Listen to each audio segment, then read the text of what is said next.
Hello विद्यार्थियों। आज हम इलेक्ट्रॉन ट्रांसपोर्ट सिस्टम से संबंधित क्वेश्चन सोल्व करेंगे। सभी क्वेश्चन कॉम्पिटिशन एग्जाम के लिए इम्पोर्टेंट हैं। तो स्टार्ट करते हैं। क्वेश्चन नंबर 1, माइटोकॉन्ड्रिया में इलेक्ट्रॉन परिवहन तंत्र ATS कहाँ स्थित होता है? आंतरिक झिल्ली पर, बाह्य झिल्ली पर, अंतर झिल्ली अवकाश में, मैट्रिक्स में। ऑप्शन ए सही होगा, आंतरिक झिल्ली पर। इलेक्ट्रॉन ट्रांसपोर्ट सिस्टम माइटोकॉन्ड्रिया की आंतरिक झिल्ली पर स्थित होता है। अगला क्वेश्चन, ऑक्सीकारी फॉस्फोरिलीकरण ऑक्सीडेटिव फॉस्फोरिलेशन क्रिया का स्थल है। माइटोकॉन्ड्रियल आंतरिक झिल्ली पर स्थित ATS, माइटोकॉन्ड्रियल मैट्रिक्स, माइटोकॉन्ड्रिया की बाह्य झिल्ली, कोशिका द्रव्य। ऑप्शन ए सही होगा, ATS।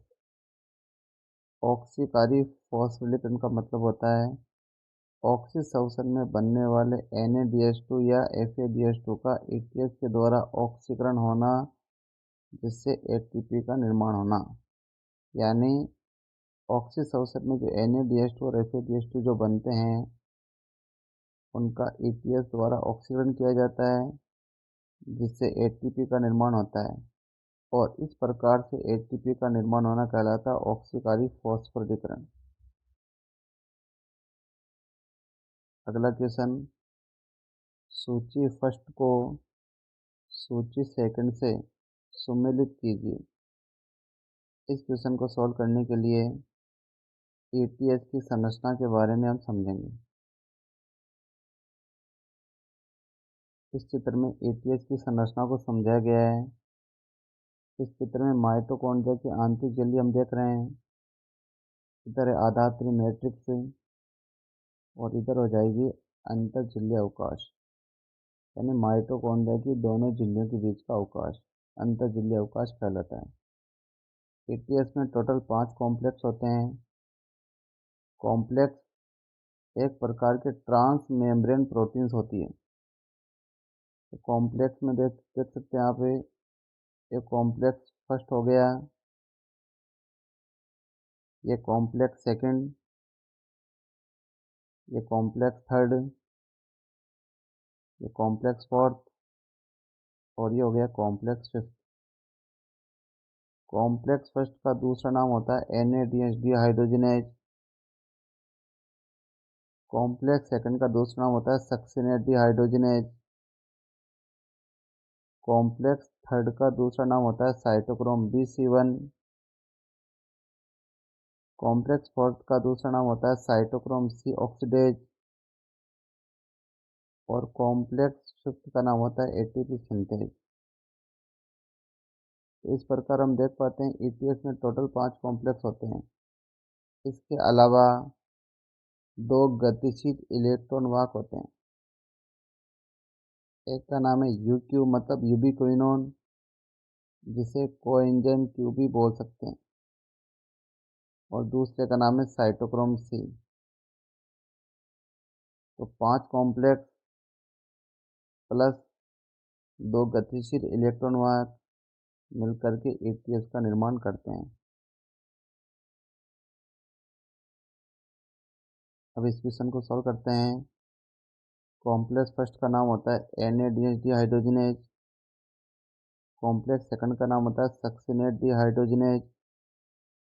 कॉम्प्लेक्स थर्ड का नाम होता है साइटोक्रोम BC1। कॉम्प्लेक्स फोर्थ का नाम होता है cytochrome C oxidase. Option B सही होगा। अगला क्वेश्चन, ATS में गतिशील इलेक्ट्रॉन वाहक कौन सा है? Coenzyme Q, यूबिक्विनोन, cytochrome C, A तथा B दोनों, साइटोक्रोम A। ऑप्शन सी सही होगा, कोएंजाइम Q और साइटोक्रोम C। अगला क्वेश्चन, Na-DH2 के एक अणु के ETS द्वारा ऑक्सीकरण के फलस्वरूप कितने ATP बनते हैं? यहाँ पर आपको याद रखना है 2.5 या 3 ATP। ऑप्शन के हिसाब से इसका आंसर देना होगा। ऑप्शन में अगर 2.5 दिया है तो इसको टिक करना है, ऑप्शन में अगर 3 दिया है तो इसको टिक करना है। दोनों ऑप्शन साथ में नहीं देते हैं। पहला ऑप्शन दिया है 0.5 ATP, दूसरा ऑप्शन है 3.5 ATP, तीसरा ऑप्शन दिया है 1.5 ATP और चौथा दिया 2.5 ATP। ऑप्शन डी सही होगा, इसे हम समझते हैं। NADH का NAD में ऑक्सीकरण कॉम्प्लेक्स फर्स्ट द्वारा प्रेरित किया जाता है। इस ऑक्सीकरण से उत्पन्न दो इलेक्ट्रॉनों को FMN मतलब फ्लेविन मोनोन्यूक्लियोटाइड द्वारा ग्रहण कर लिया जाता है। FMN से इलेक्ट्रॉन चले जाते हैं आयरन सल्फर में और NADH2 के ऑक्सीकरण से मुक्त हुए दो हाइड्रोजन आयन आ जाते हैं अंतर्जलीय अवकाश में। FES से दो इलेक्ट्रॉन चले जाते हैं UQ मतलब यूबिक्विनोन को। जब FES से दो इलेक्ट्रॉन यूबिक्विनोन में ट्रांसफर होते हैं मतलब कॉम्प्लेक्स छोड़ते हैं, तब दो हाइड्रोजन आयन यानी प्रोटॉन माइटोकॉन्ड्रिया के आधार से कॉम्प्लेक्स फर्स्ट में से होते हुए आ जाते हैं अंतर्जलीय अवकाश में। इस प्रकार से दो हाइड्रोजन प्लस दो hydrogen total 4 hydrogen ion pump हो जाते हैं अंतर्जलीय अवकाश की ओर। यूबिक्विनोन दो इलेक्ट्रॉन आयरन सल्फर से प्राप्त करता है और दो हाइड्रोजन आयन आधात्री से प्राप्त करता है और बदल जाता है UQH2 मतलब ये इसका ऑप्शन हो जाता है। अब ये जो UQH2 है ये जाता है कॉम्प्लेक्स थर्ड के पास में और वहाँ टूट जाता है। इसके टूटने से उत्पन्न हुए दो हाइड्रोजन आयन कॉम्प्लेक्स थर्ड में से होते हुए आ जाते हैं अंतर्जलीय अवकाश में और जो दो इलेक्ट्रॉन है वो चले जाते हैं साइटोक्रोम बी में। साइटोक्रोम बी से दो इलेक्ट्रॉन चले जाते हैं आयरन सल्फर में। आयरन सल्फर से दो इलेक्ट्रॉन चले जाते हैं साइटोक्रोम C1 में। साइटोक्रोम C1 से दो इलेक्ट्रॉन चले जाते हैं साइटोक्रोम C में। साइटोक्रोम C माइटोकॉन्ड्रिया की आंतरिक झिल्ली की बाहरी सतह पर पाया जाने वाला गतिशील इलेक्ट्रॉन वाहक होता है। जब यहाँ पर इलेक्ट्रॉन साइटोक्रोम C1 से साइटोक्रोम C में जाते हैं मतलब कॉम्प्लेक्स थर्ड को छोड़ते हैं, तब इस दौरान दो हाइड्रोजन आयन आधात्र से कॉम्प्लेक्स थर्ड से होते हुए आ जाते हैं अंतर्जलीय अवकाश की ओर। इस प्रकार दो हाइड्रोजन प्लस दो hydrogen total 4 hydrogen ion pump हो जाते हैं अंतर्जलीय अवकाश की ओर। साइटोक्रोम C गतिशील होता है तो ये गति करता हुआ आगे आ जाता है और आगे आ जाता है कॉम्प्लेक्स फोर्थ के पास में और दो इलेक्ट्रॉन दे देता है कॉपर A को। कॉम्प्लेक्स फोर्थ में कॉपर के दो परमाणु होते हैं, एक का नाम है कॉपर A, दूसरे का नाम है कॉपर B। तो साइटोक्रोम C ने दो इलेक्ट्रॉन दे दिए कॉपर A को। कॉपर A से दो इलेक्ट्रॉन ट्रांसफर हो जाते हैं साइटोक्रोम A में। साइटोक्रोम A से दो इलेक्ट्रॉन ट्रांसफर हो जाते हैं साइटोक्रोम A3 में। साइटोक्रोम A3 से दो इलेक्ट्रॉन ट्रांसफर हो जाते हैं कॉपर B में। कॉपर B से ये दो इलेक्ट्रॉन चले जाते हैं ऑक्सीजन में। तो यहाँ पर देख सकते हैं आप half O2 plus 2H plus और इधर से गए दो इलेक्ट्रॉन, जिसके फलस्वरूप बन जाता है H2O मतलब जल, यानी जल का एक अणु बन जाता है। तो यहाँ पे आप देख पा रहे हैं ETS में जो फाइनल इलेक्ट्रॉन एक्सेप्टर मतलब अंतिम इलेक्ट्रॉन ग्रह जो होता है वो होता है ऑक्सीजन। और इस संपूर्ण प्रक्रिया में आप देख सकते हो जल का एक अणु बन रहा है। यहाँ पर एक बात और ये भी याद रखनी है कि जब इलेक्ट्रॉन कॉम्प्लेक्स फोर्थ को छोड़ते हैं, मतलब कॉपर बी से इलेक्ट्रॉन जा रहे हैं ऑक्सीजन में, तो उस दौरान दो हाइड्रोजन आयन आधात्री से अंतर्जलीय अवकाश की ओर पंप हो जाते हैं। और ये जो पंप होते हैं वो होते हैं ये कॉम्प्लेक्स फोर्थ में से होकर के।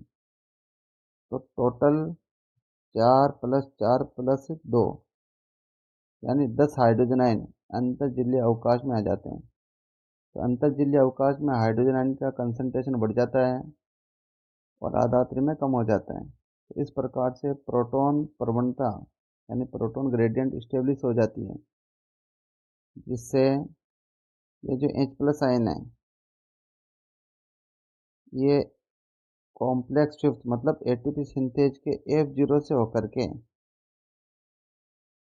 माइटोकॉन्ड्रिया की आधात्री की ओर गति करते हैं। इस दौरान एडीपी और आईपी इनमें क्रिया से बन जाता है एटीपी। इस प्रकार एटीपी का निर्माण हो जाता है। यहाँ पर एक बात याद रखनी है, जब 4 hydrogen ion ATP as enzyme के F0 से पास हो जाते हैं तब बनता है एक एटीपी।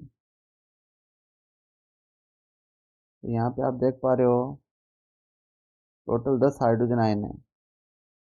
तो 10 हाइड्रोजन आयन से बनेंगे 2.5 एटीपी। पुरानी किताबों में 3 हाइड्रोजन आयन के पास होने पर एक एटीपी का निर्माण माना गया है। तो उस स्थिति में 2.5 आंसर नहीं जा करके जाएगा 3, यानी एक Na-DH2 के ऑक्सीकरण से जो एटीपी बनते हैं वो 2.5 या 3 एटीपी बनते हैं। तो ये तो ऑप्शन के हिसाब से अपने को आंसर देना पड़ेगा। अगला क्वेश्चन, Na-DH2 के एक अणु के ETS द्वारा ऑक्सीकरण के फलस्वरूप कितने एटीपी बनते हैं? 0.5 ATP, 3 ATP, 1.5 ATP, 2 ATP. Option B से होगा 3 एटीपी। अगला क्वेश्चन, FADH2 के एक अणु के ETS द्वारा ऑक्सीकरण के फलस्वरूप कितने एटीपी बनते हैं? तो यहाँ पर अपने को याद रखना है या तो 2 एटीपी या 1.5 एटीपी। ऑप्शन में जो भी हो उस हिसाब से टिक करना है। यहाँ पर ऑप्शन दिया, पहला ऑप्शन 3 एटीपी, दूसरा 2.5 एटीपी, तीसरा ऑप्शन 0.5 एटीपी, चौथा ऑप्शन है 1.5 एटीपी। ऑप्शन डी से होगा 1.5 एटीपी। इसे हम समझते हैं। यहाँ पे अपन कॉम्प्लेक्स सेकंड को देख पा रहे हैं। ये कॉम्प्लेक्स सेकंड है जिसे बोला जाता है सक्सिनेट डिहाइड्रोजनेज। यह एंजाइम या कॉम्प्लेक्स क्रेब्स साइकिल के दौरान सक्सिनेट को कन्वर्ट करता है फ्यूमेरेट में। इस दौरान सक्सिनेट का ऑक्सीकरण हो रहा है और ऑक्सीकरण से मुक्त होते हैं 2 इलेक्ट्रॉन और 2 हाइड्रोजन आयन, जिन्हें प्राप्त कर लिया जाता है FAD के द्वारा। तो FAD में जब 2 इलेक्ट्रॉन और 2 हाइड्रोजन आयन मिल जाएंगे तो बन जाएगा FADH2। ये जो FADH2 है इससे 2 इलेक्ट्रॉन चले जाते हैं आयरन सल्फर को, आयरन सल्फर से 2 इलेक्ट्रॉन चले जाते हैं UQ को, मतलब यूबिक्विनोन को।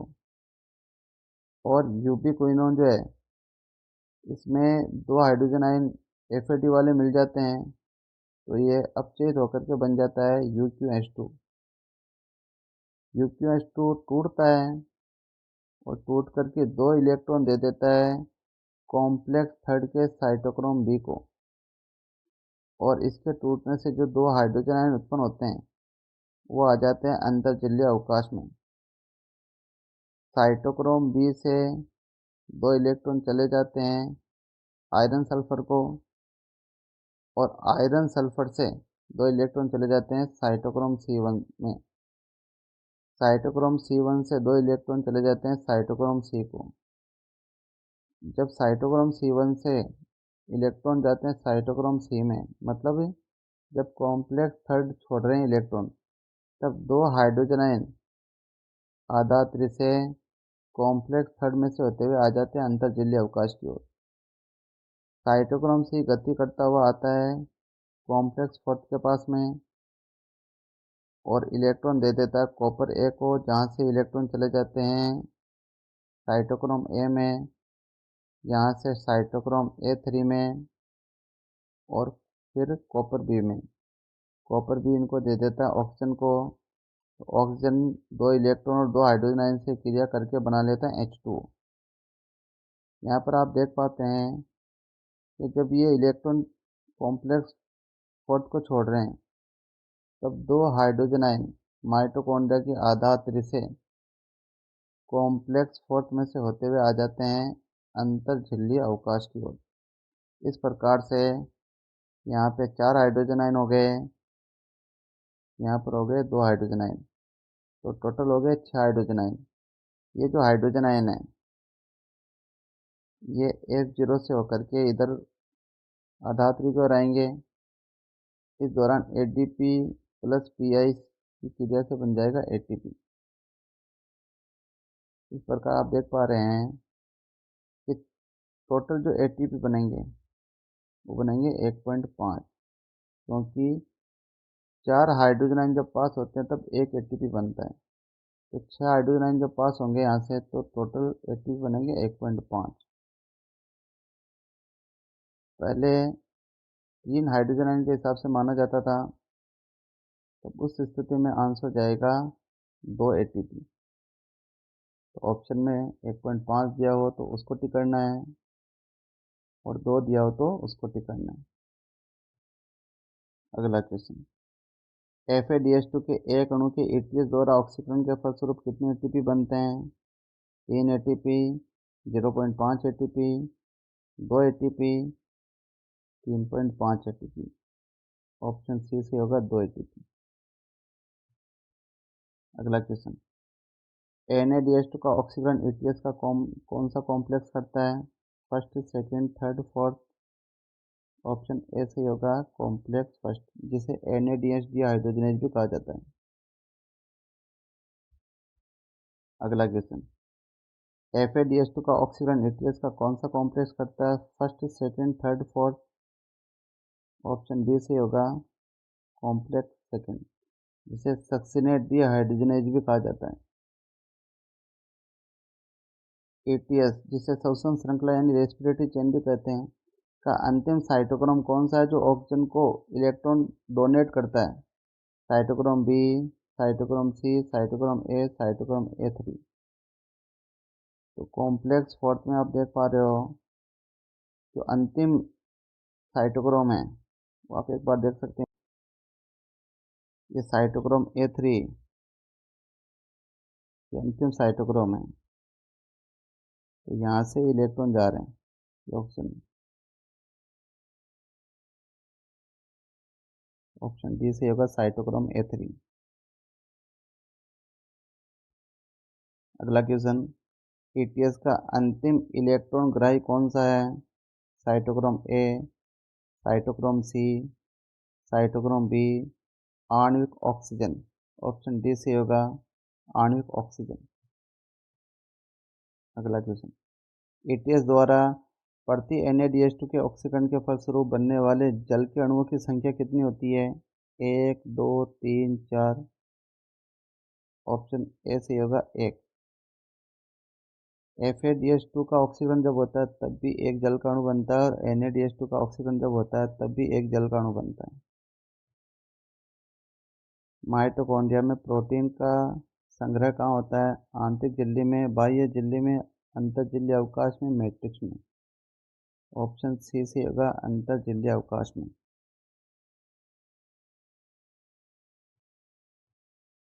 अगला क्वेश्चन, ATP के एक अणु के जल अपघटन हाइड्रोलाइसिस से कितनी ऊर्जा मुक्त होती है? तो ये समीकरण यहाँ पर दिया है।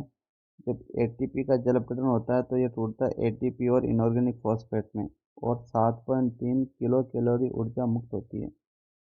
ऑप्शन बी से होगा। अगला क्वेश्चन, एटीपी सिंथेज यानी कॉम्प्लेक्स शिफ्ट कि F0 से कितने प्रोटॉन यानी हाइड्रोजन आयन के गुजरने पर एक एटीपी अणु का उत्पादन होता है?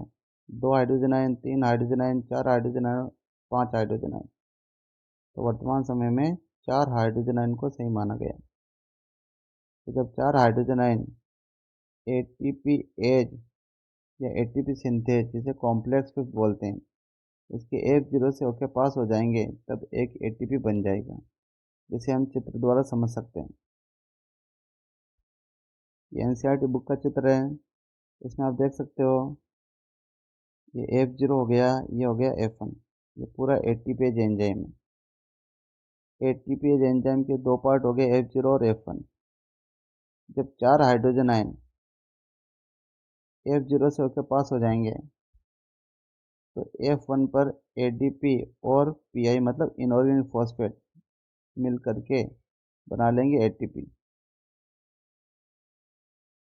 अगला क्वेश्चन, ऑक्सीसोसन में ग्लूकोज के एक अणु से उत्पन्न एटीपी अणु की संख्या क्या है?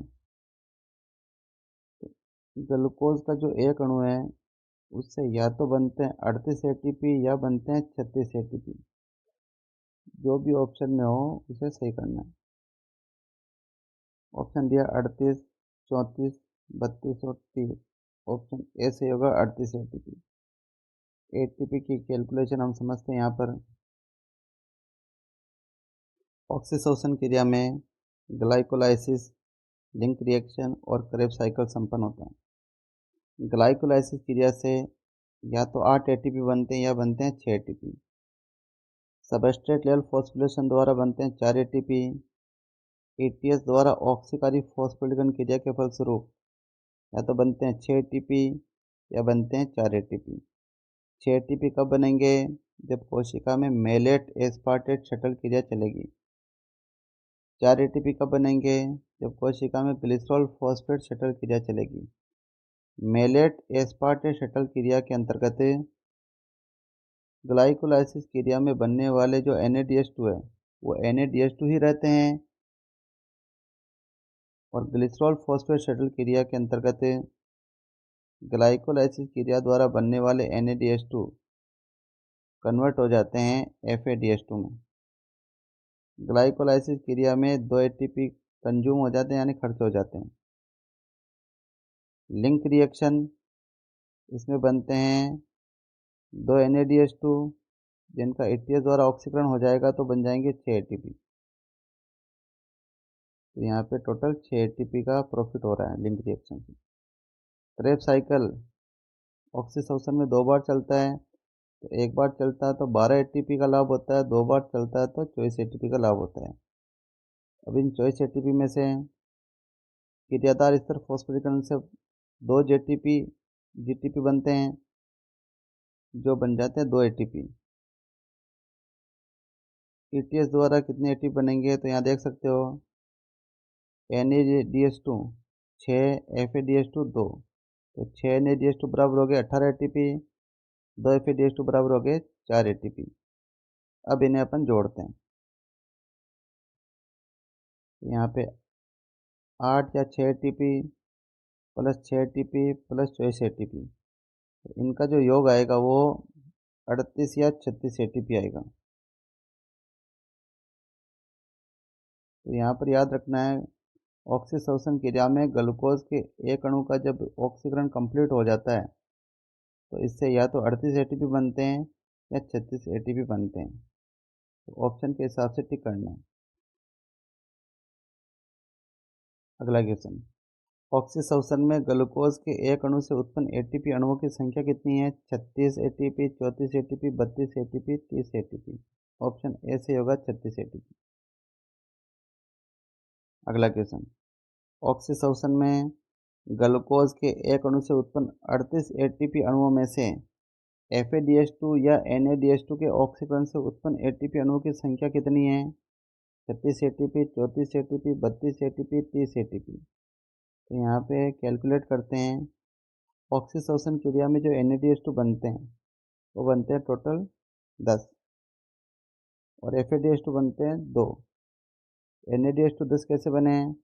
ग्लाइकोलाइसिस से 2, योजक क्रिया से 2, क्रेब्स चक्र से 6। तो 2 + 2 + 6 बराबर हो गया 10। और 10 Na-DH2 को आप 3 से मल्टीप्लाई कर सकते हैं तो बन जाएंगे 30 ATP। FADH2 बनते हैं 2, जो बनते हैं क्रेब्स साइकिल से। क्रेब्स साइकिल से 2 ATP हो गए, तो 2 × 2 बराबर हो गए 4 ATP। इस प्रकार से 30 + 4 बराबर हो गए 34 ATP। लास्ट क्वेश्चन है, ग्लूकोज के एक अणु के पूर्ण ऑक्सीकरण से एडीपी से एटीपी अणु सर्वाधिक संख्या में बनते हैं। ग्लाइकोलाइसिस के द्वारा, पीसीएच चक्र के द्वारा, ईटीएस के द्वारा, योजक क्रिया के द्वारा। तो ऑप्शन सी सही जाएगा, ईटीएस के द्वारा। ईटीएस द्वारा टोटल 34 एटीपी बन रहे हैं। अभी अपन ने देखा था ऑक्सीकारी फॉस्फेटिंग क्रिया ईटीएस द्वारा संपन्न कराई जाती है। तो टोटल बनते हैं 34 एटीपी।